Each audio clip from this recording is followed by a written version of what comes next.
Welcome back to Metal of Honour. I'm Yidna. This video is going to take you through how I make a 6-claw double gallery collet. There's loads of ways of doing it, but as you'll see through this, it all starts with like a flower pot style sort of pressed in collet, which I use for most of my previous videos, with round claws.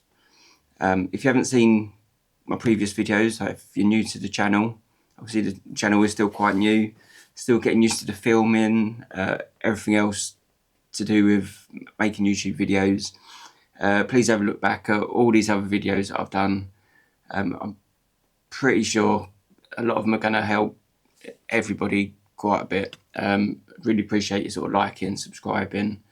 You'll also notice that I answer pretty much all the questions that people have.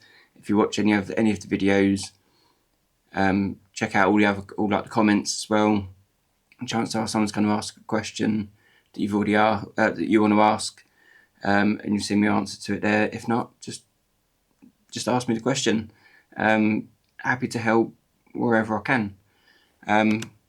Yeah, but this is my method for the 6-claw, and the same as always, starts with a bit of sheet. It could be anywhere between 0.7 and 0.9 millimeter, sort of in thickness.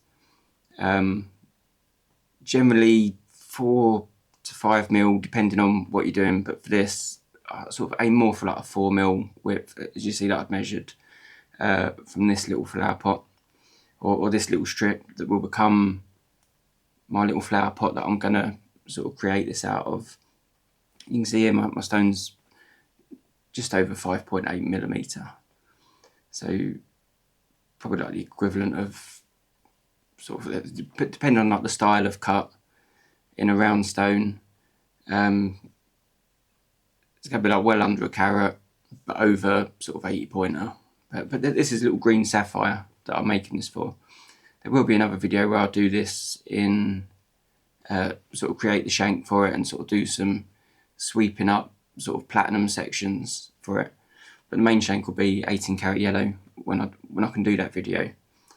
I'm hoping to do it soon, but we'll see how it goes. So again, a tapered round sort of round jaw, sort of British made Malm pliers. Parallel will just help you just keep that strip sort of going up around, not sort of drifting off to the sides and all that sort of stuff that gets really annoying with normal tapered round nose pliers. Obviously, if you've only got the normal tapered round nose, you can still do it with these. It's not too much extra bother. It's just that these ones are good for like the initial start. Of course, they don't quite go tight enough. So again, always with like parallels, it's like my main go-to holding and sort of like bending pliers, really.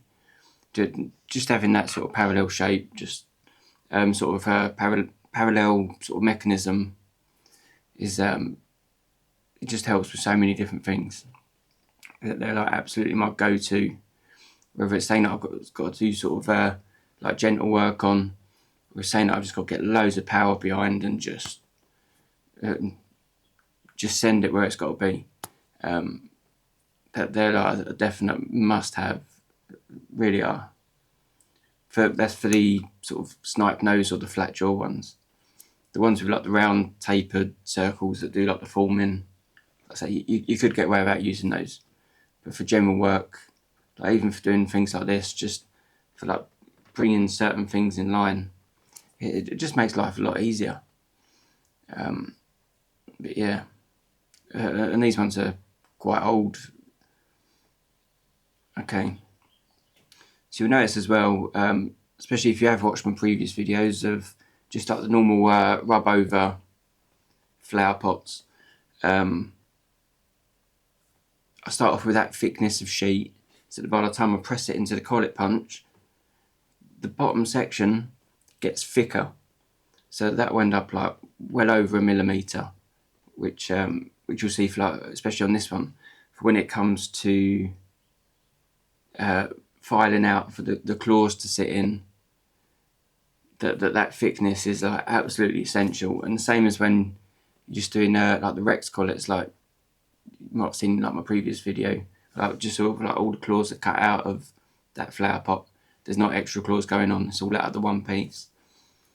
Of course, if you hadn't noticed there, that was on a ceramic block, because this particular collet is platinum.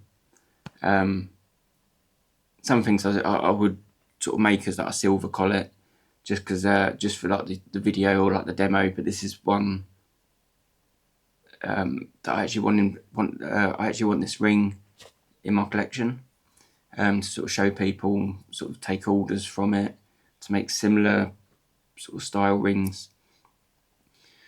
So making this in like a silver or gold, where it is going to oxidize when you put the heat to it, it might take you a little bit longer with when it comes to like using the flux on the soldering bit later on, because of the flux bubbling and maybe moving stuff. Whereas the platinum, I can literally, like you'll see later with the claws, I can just lean them in place, put my solder, fire it, and it just goes with like no flux to sort of bubble up and move and shift things. And so no need for like the pickling off like the glass when like the flux goes to like that sort of like film of glass, because you don't need that on platinum. It just makes things a little bit quicker. And again, with like parallel pliers, I'm just pushing that round just to make like a nice closure on the gap there. And being the platinum, this one, for certain, if I was doing this as a flower pot, for like a normal, just a plain rub over, I would literally just put another sheet of platinum in and I'd weld it. But because I'm kind of mucking about with this one, and I'll actually be using this solder seam for where one of the claws is going to sit, I'm actually just going to solder. So this one is actually an extra hard platinum solder, so that this platinum solder actually melts at it's just a fraction over like 1,700 degrees. That's Celsius. Of course, when I'm heating this right up, I am wearing proper goggles, so that I don't end up seeing that little white dot in front of me for like the rest of the day. And you just got to protect your eyes. So yeah, and you see like no flux, it was nice and simple. And again, in my collet punch, I'd already decided what hole I want to go down to, because unlike the flower pots where you want it bigger, like the top part, you want it bigger than your actual stone size. This one, I'm going to have the top the same size as my actual stone. Okay. So again, I've just got this set up just like an old hammer head, and just like hitting that into the collet punch. And you see like on that first the actual first hole that I put it in, I flipped it over the other way as well, just to kind of bring it all in line a bit.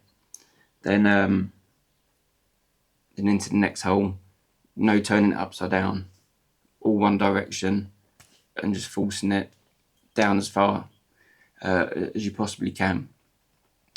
So when you get to that stage, the hole that it's in now is the one that I've decided is the perfect width for like my actual stone.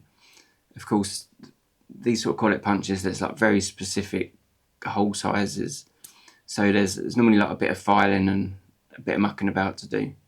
But you see there, I'd actually use the tool that comes with the punch just to flare out the inside, make sure it's all pushed down in the very centre, and it just forces those crystals to sort of be tighter together, and it just makes that join a lot stronger as well.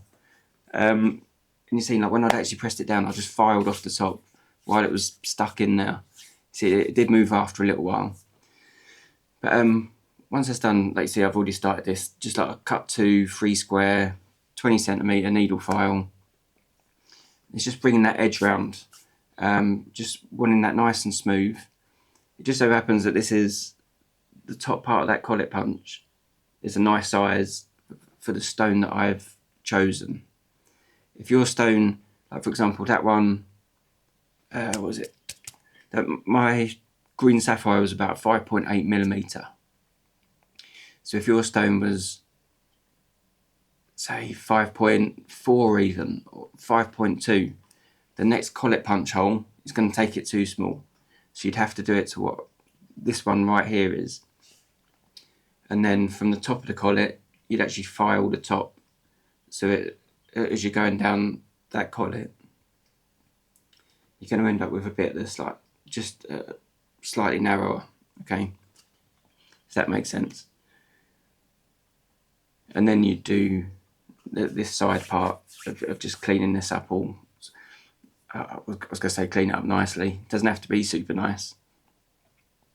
We're mainly just like sort of creating that nice flat surface, because once again I'm going to use like my normal blue Sharpie, just covering it, and sorry, excuse me. Yeah, I'm going to be covering it with like the blue Sharpie, so I can start doing like my main sort of bordering lines, okay? Yeah, so even if you're doing these in silver, I recommend doing it in like all the same widths and thicknesses and everything like that.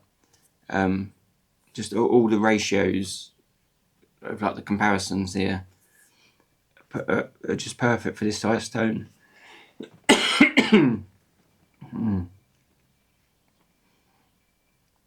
Okay. So that's how you start it. Where I'd started with that, I think mine was like 0.86mm on the or not the thickness of my initial sheet. So I think the top of this is about 1mm, the thickness at the top of that little flower pot, and by the time you get to the bottom that's got thicker, it's more like 1.3mm.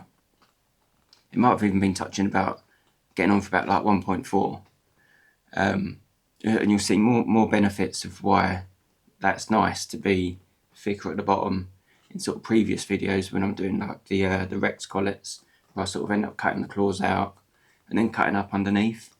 The cutting up underneath, that's when it's hard to explain, but it's worth watching that video 100% if you want to be sort of getting to the point where you can get quite confident making collets.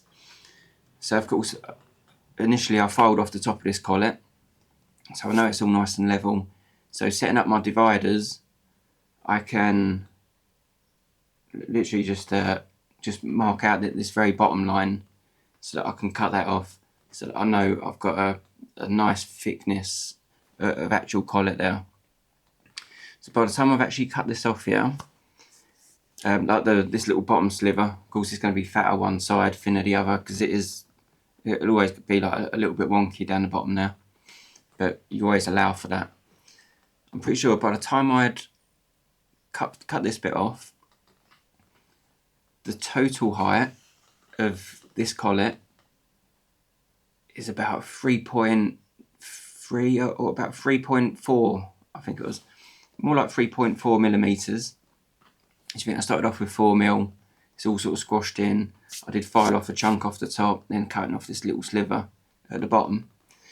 But yeah, so this is about 3.6mm by the time this is cut off.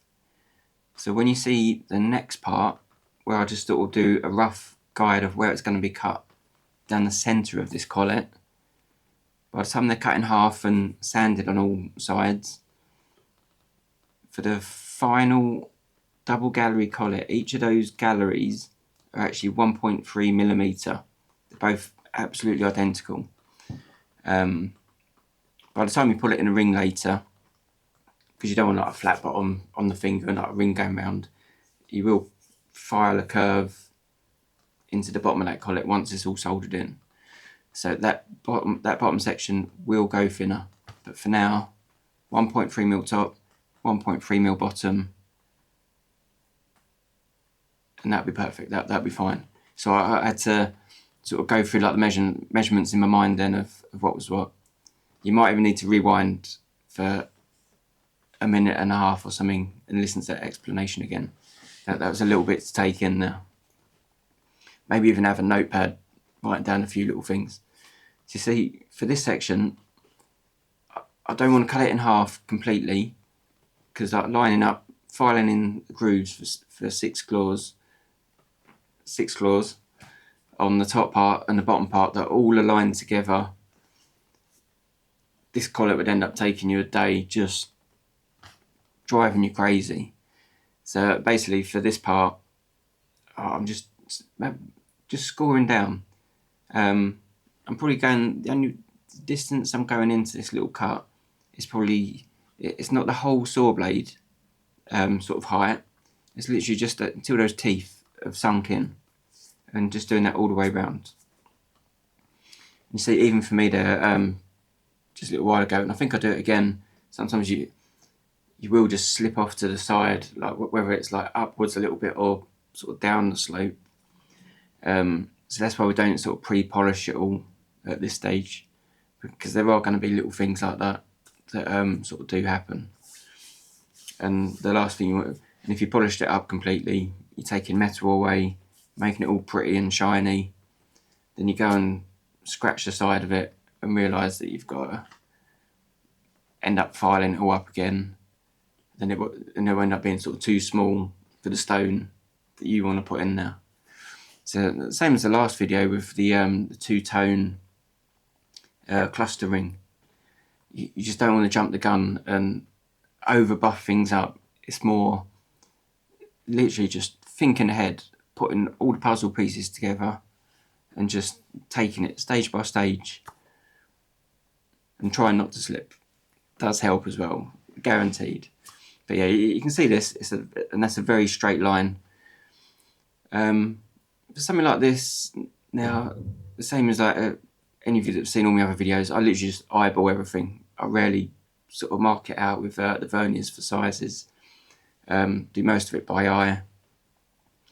And you notice that the same with a lot of things. I do a smaller dot, then gradually sort of build it up in case I need to sort of bring it over a little bit and all this sort of thing.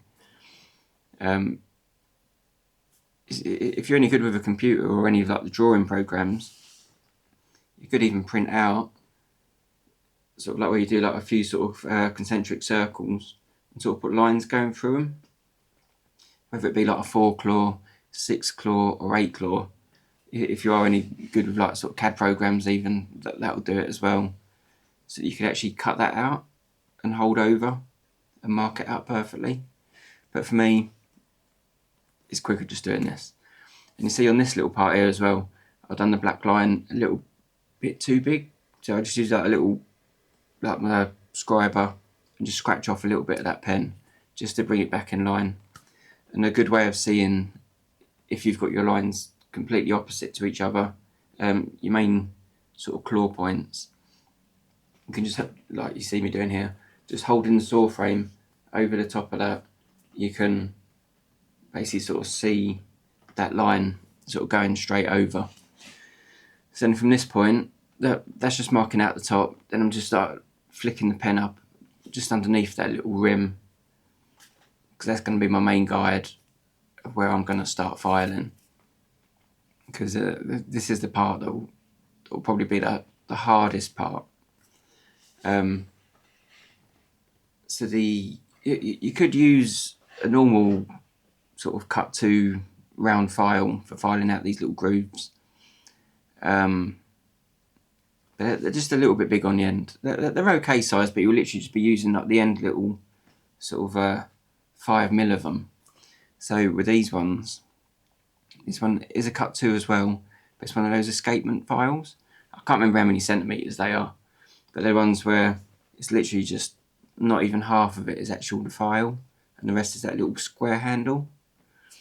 But you'll be able to find these on any of your sort of tool suppliers, sort of catalogues, or in their online shops. You'll be able to find all of these. But this is the main time I'll use this.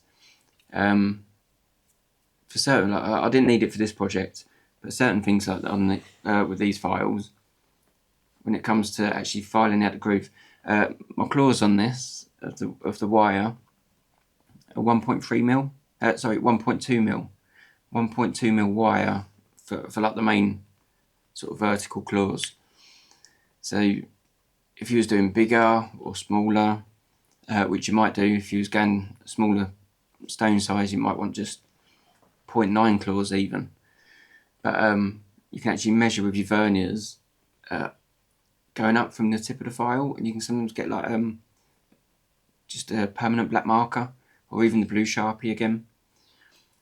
Just put like a little mark there so you know where you don't want to file past, because you don't want it flaring out. You want these lines nice and parallel all the way down. You don't want them sort of tapering where you haven't gone deep enough on like the bottom section of it.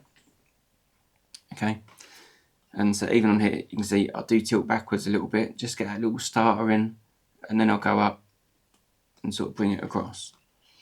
This is probably more like you can actually see my file sort of giving way a little bit. It's sort of bending. You see it flexing. That's probably a better word, but that is because I'm pushing down quite hard. If you're doing these for the first day, if you are pushing down quite hard, you're likely to get more slips going down sort of like the left and the right of where your actual collet is. So you're more likely to have even more scratches and stuff to buff out, which you will find a bit annoying. And again, these are in parallel pliers, just because they're staying parallel. As soon as I'm holding it sideways, it just allows you for the turning. If you haven't got the parallels for this, none of the other pliers really hold it in the correct way. You think if you have it on like your snipe nose pliers, you'd actually be filing down the length of where the pliers are and where your hands are trying to pinch the handles in, but with these it just works out best. So that's the first round of actually filing out those little grooves. Okay, as soon as you know they're in like a nice sort of position, you know, and they're nice sort of like evenly spaced, you see at this section still like my normal sort of 2/0 saw blade, and I'm trying to hold these so that it cuts more into the lower point of the collet, just so that when it comes to me filing in again down that groove, I know it's completely parallel in regards to that angle that's going to slope downwards. So if you were to look really if you look really carefully at this bit, you'll notice that I'm not really cutting into the top part of that collet. It's mainly cutting into the bottom. So the top part is where I'd actually started sort of like at the angle, then sort of come up so that I could then sort of go downwards or go to the inner circle. So when it comes to filing again, you literally file in until you can see the tiny little groove of where that saw frame has been, the saw blade has been, sorry. You'll know that everything's going to sit nice. Without foul, it's just going to sit exactly where you tell it to, which is handy. Yeah.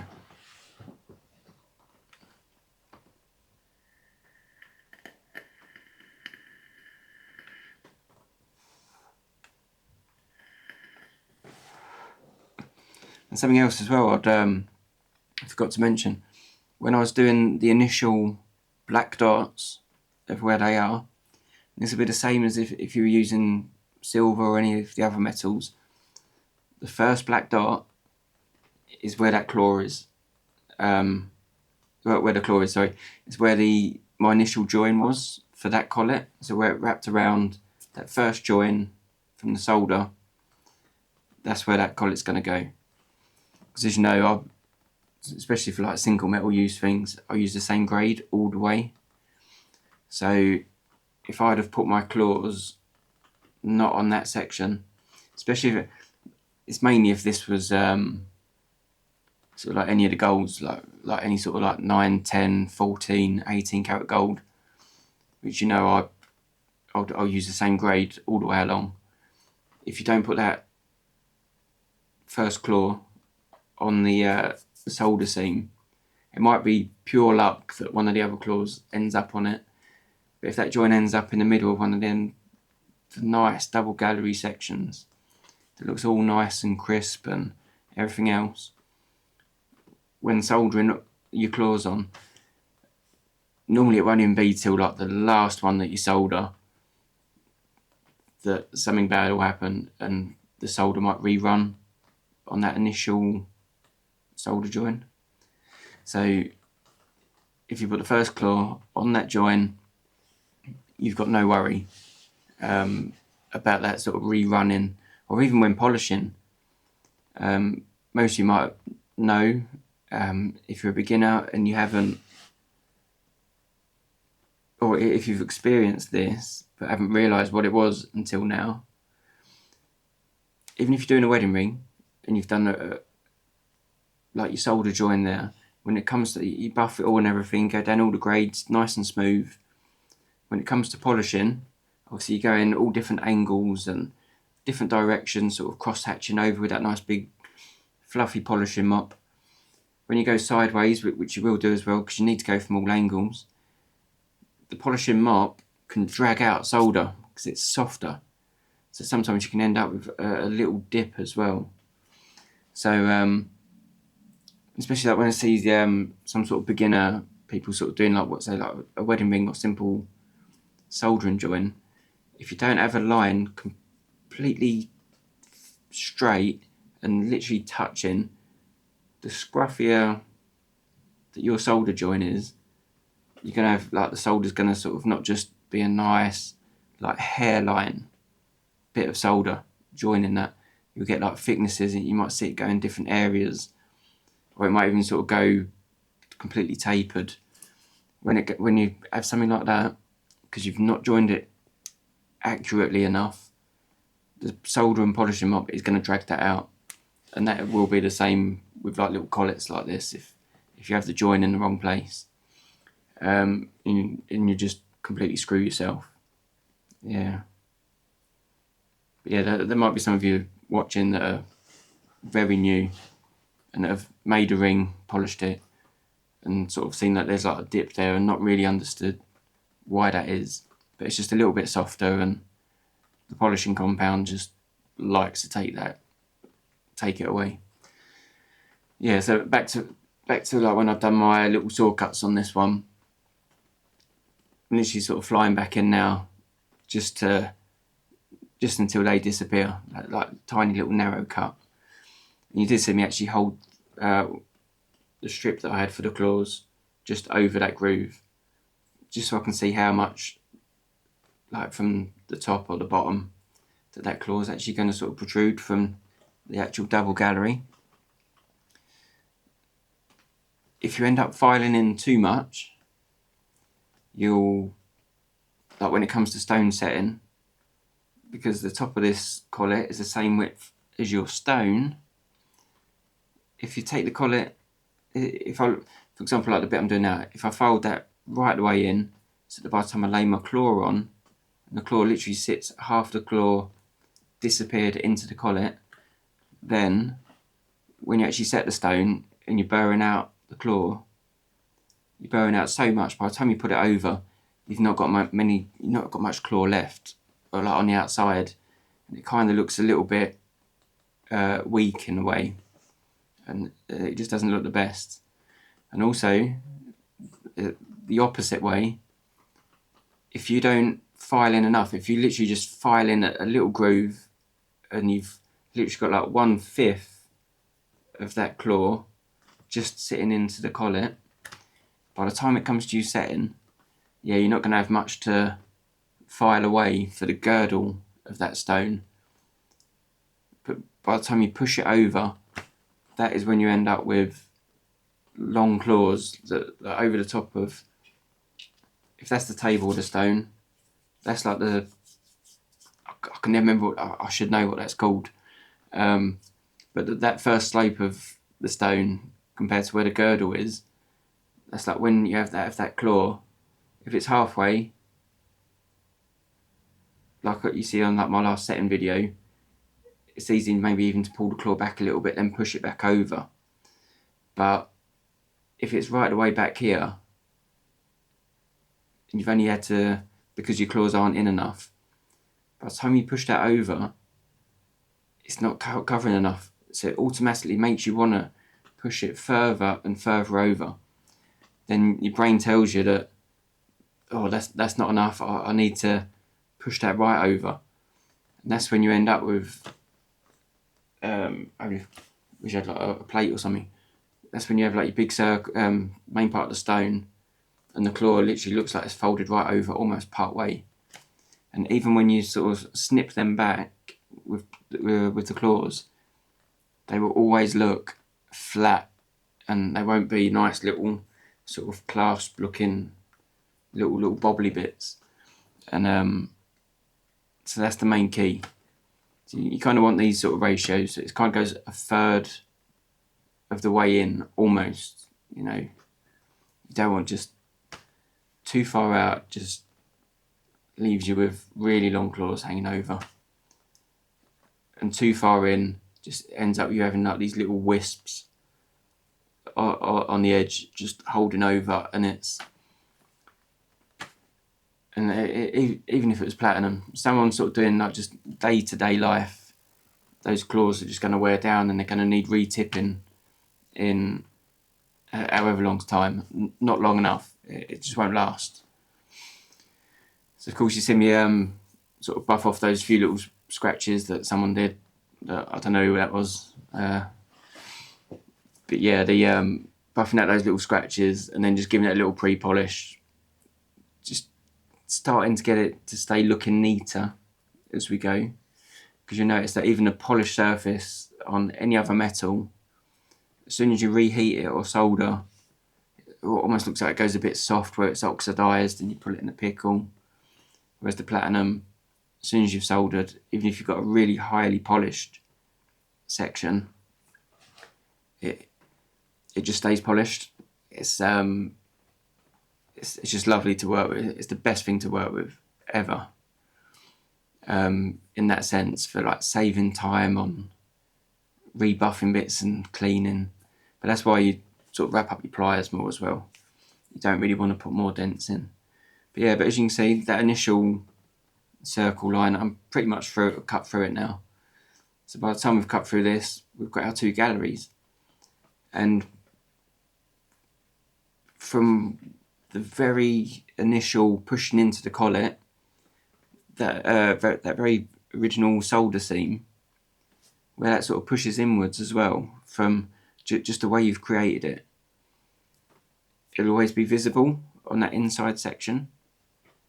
So for me, when I've soldered the claw, so when it's like this, when I've soldered all the claws onto the bottom section, which is what you'll see me do first, and always the bottom section for me, for like when it comes to like putting the claws on, and then you see that me sort of like tilting up the claws, sort of bending them in just with my finger pressure. But when it comes to putting that top section in to guide on those claws, you'll see where that original solder join sort of started pushing in, where it's all sort of being forced together. It does create like a little line that goes inwards, and it just helps you for doing it like that. If for whatever reason, when you've used that collet punch inside the collet and you've gone too hard and that's disappeared, before cutting these away, it's worth doing like a little scratch inside, just for a guide, in case you're going to sort of get it lost a little bit later. Yeah, so at the moment, these are probably more like 1.4 mil thickness. But you see, I'll just buff those off, just the very top, not the bottom. Or just the inner side parts, you know. Just until they sort of, you'll notice from the thumbnail, like I have my gallery quite close. It's literally just enough to get a nice little bit of light in. You can still get in there with like a toothbrush and like a baby's toothbrush for cleaning, for when you're soaking it in future. But you'll notice how parallel my collets are when I do the double gallery. You could put like the little feeler gauges, like if you're doing sort of like adjusting spark plugs for the car, you could put like the feeler gauge to like the exact thickness, and it'll be the same all the way around. So yeah, sorry, yeah. So that first claw, if you pause, you can pause the video right now. There's like a future reference to see how far into that collet I actually file. This one being platinum, of course, I've explained before why I do it on the ceramic, or why it has to be on the ceramic, and just a little bit of steel or a bit of titanium, anything that you can just rest the bottom of the claw. Sorry, you can rest the bottom of the claw against, or the top of the claw. Then a bit of solder on, fire it, turn it round, and you're away. That this just becomes like a really quick routine. But that initial bit where I held it up the other way, it'll be great for you pausing it as like a reference for when you're filing through your collets. You can see how far I've gone. And bear in mind that these bits of wires are 1.2mm wide. That should kind of gauge to you how far through I've actually gone there. Okay.